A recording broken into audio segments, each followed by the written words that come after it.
Now, the Three Martini Lunch with Greg Corombos and Jim Geraghty.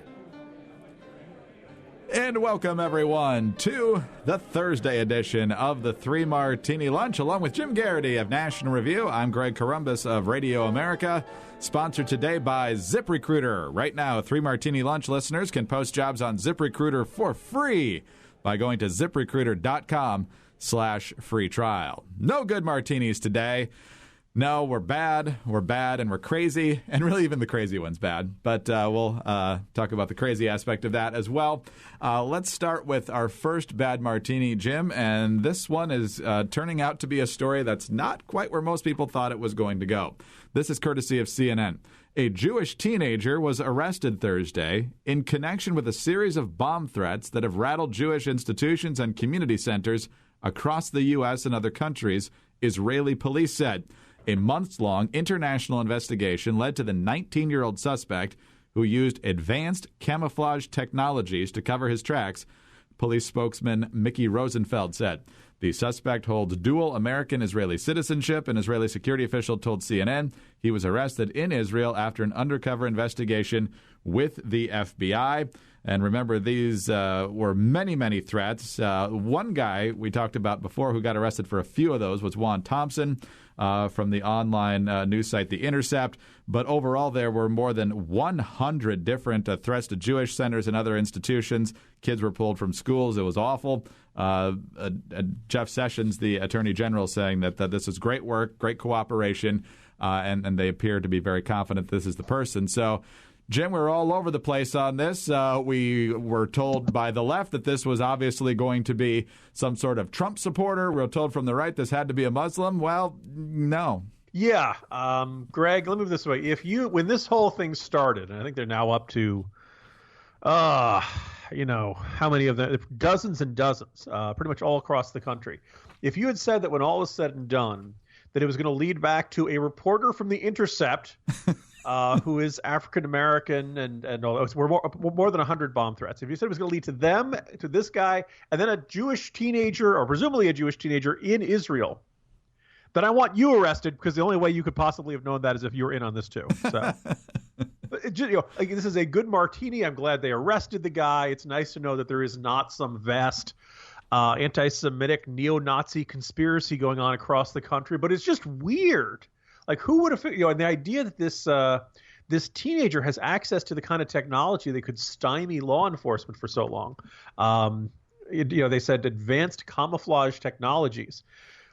Greg, I can remember back when Star 69 was going to transform the world. Everybody who was alive in the 90s is like, yeah, and thinking back to the Scream movies and stuff like that. But no, so on the one hand, this is very good. On the other hand, this has become a major issue. Almost all of these JCCs have daycare centers and preschools and stuff like that. I do know that some folks in law enforcement had looked at this as a concern about whether this was probing, whether this was some sort of much more sinister person who was thinking about at some point launching an attack, and whether you'd call in a bomb threat to measure the response times and what the procedures were and stuff like that. Very, ominous thinking along that.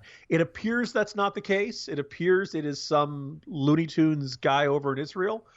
Glad they caught the guy, and hopefully this is all. But on the other hand, it means some schmo halfway around the world can mess up things here in the United States. This technological interconnectivity of our life has some very serious downsides, and it's kind of this frustrating sense that this 19-year-old can cause something, if not a panic, then certainly a heightened state of concern all across the country for weeks and weeks. Wow. Maybe we need to go back to your neo-Luddite explanation from a week or two ago, where we'll be back to typewriters, rotary dial phones, or at the very least, the Zach Morris type cell phone, rather than what we've got right now.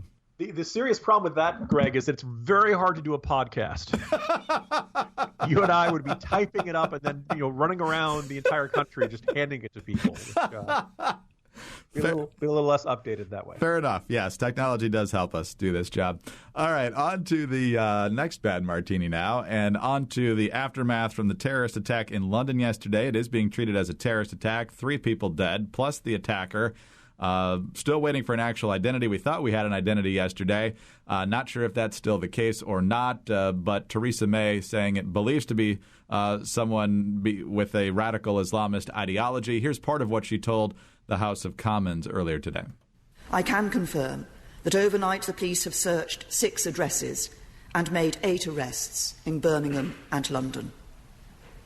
Mr. Speaker, it is still believed that this attacker acted alone, and the police have no reason to believe there are imminent further attacks on the public. His identity is known to the police and MI5, and when operational considerations allow, he will be publicly identified. What I can confirm is that the man was British-born, and that some years ago he was once investigated by MI5 in relation to concerns about violent extremism. He was a peripheral figure. So kudos to May for later pointing out that this was Islamist radicalism, although she waited till paragraph 35 of her statement to actually make that point. This is, of course, related to yesterday's attack where the attacker plowed into folks outside of Parliament, and then some stabbing ensued, including the death of a police officer. Finally, the person responsible was shot dead. Jim, always interesting to me that it's declared a lone wolf, and yet other people were arrested. So that will be interesting to pursue as time goes on. What do you make of all this? Yeah, look, on the one hand, we want to, salute MI5 and British authorities for getting this guy, dealing with him about, before he could hurt anybody else. The last thing you want to do is be critical of an ally when they've gone through something like this. But, Greg, you kind of have this sneaking suspicion. This is another guy who was on the watch list who really could have or should have been on the do something about him list. We'll know more in the days to come, but certainly, like I said, if he was on the radar screen of MI5 and he was peripheral at that point of that investigation, well, at some point he moved away from the periphery. And, the MI5 and the British intelligence, they're pretty darn good at this. There are a lot of times the U.S. has kind of argued that European authorities are a little lax in these areas or not watching these communities in which extremism is going on as closely as they should. The UK is pretty darn good at this. And so when they slip through, it really kind of shows you the scale of the problem. I think somebody's saying it's not a matter of technical capacity. It's not a matter of budget. It's just a matter of the scale of the problem. If you have enough potential nut jobs who are in the process of getting radicalized and hanging out on these chat boards and listening to the radical imams and buying into this idea that the only way that they can find a place for themselves in the world and to do what God wants is to run around and start killing people. The moment you start getting into that, I kind of wonder why you're in the country. I kind of, if you're an immigrant, I'd like to see these folks get out.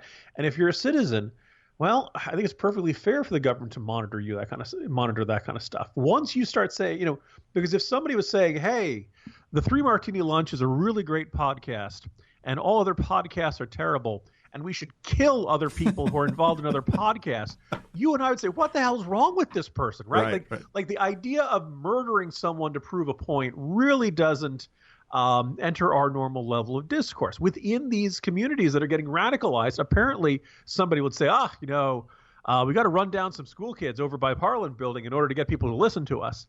And people around them don't say, no, that's ridiculous. That's crazy. What are you talking about? That apparently people kind of nod or they argue, well, I don't know if we need to do that quite yet or something like that. So it's a level of radicalization I think just doesn't it's hard for those of us in the West to kind of grasp. So look, hopefully we are cooperating with the UK and giving them everything they need in moments like this. On the one hand, you don't want to throw too much criticism at the UK authorities who are clearly mobilizing and dealing with this as fast as they can. But on the other hand, look, a lot of people injured, 4 dead, including, some of the injured include school kids. There's a picture on the front page of the Wall Street Journal today showing a member of Parliament, Tobias Ellwood, attempting CPR on the policeman who was stabbed, and it looks like he's the one who didn't make it. This is not what life in Western capitals is supposed to be like. And obviously we're watching this a little bit of a shudder, knowing that if it can happen there, it can probably happen here as well. So hopefully happy hunting to MI5 and they round up anybody else who's been on that. But once again, you got to question the definition of the periphery of this radicalizing community and then who's at the center of this radicalizing community, because some guys in the periphery could turn out to be a lot more dangerous than anybody thought. Well, very well stated, and who knows what other resources are necessary, ways to infiltrate some of these communities, because whether there are no-go zones in London, I'm not particularly sure, but I know in some of these European capitals that becomes an issue as well, and it's very hard then to root out some of these plots that are building, some of them rather quickly. Are you hiring? Do you know where to post your job to find the best candidates? Posting your job in one place just isn't enough to find quality candidates. If you want to find the perfect hire, you need to post your job on all of the top job sites. And now you can with ZipRecruiter.com. You can post your job to more than 100 job sites, including social media networks like Facebook and Twitter, all with just a single click. Find candidates in any city or industry nationwide. Just post once and watch your qualified candidates roll into ZipRecruiter's easy-to-use interface. There's no juggling emails or calls to your office. Quickly screen candidates, rate them, and hire the right person fast. Jim, it's intern season. I'm getting all sorts of emails and inquiries from interns who would love to be with Radio America this summer because really there's no better place to intern. But it's, when they roll in, you need a way to keep them organized, and ZipRecruiter would be perfect, not just for intern season, but year-round. Find out today why ZipRecruiter has been used by Fortune 100 companies and thousands of small and medium-sized businesses. And right now, 3 Martini Lunch listeners can post jobs on ZipRecruiter for free by going to ZipRecruiter.com/free trial. That's ZipRecruiter.com/free trial. One more time, to try it for free, go to ZipRecruiter.com/free trial. On to our Crazy Martini now. Federal prosecutors are investigating North Korea's possible role in the theft of $81 million from the Central Bank of Bangladesh in what security officials fear could be a new front in cyber warfare. The United States Attorney's Office in Los Angeles has been examining the extent to which the North Korean government aided and abetted the bold heist in February of 2016, according to a person briefed on the investigation who was not authorized to speak publicly. In the theft, the attackers, using a global payment messaging system known as SWIFT, were able to persuade the Federal Reserve Bank of New York to move money from the Bangladesh bank to accounts in the Philippines. The SWIFT system is used by some 11,000 banks and companies to transfer money from one country to another. In the months that followed the Bangladesh heist, it was disclosed that cyber thieves had also attacked banks in Vietnam and Ecuador using the same system. Jim, we think of the North Koreans as being kind of crazy and dopey, but they're getting pretty sophisticated. Wait a minute, Greg. Did you just say the Federal Reserve Bank of New York? This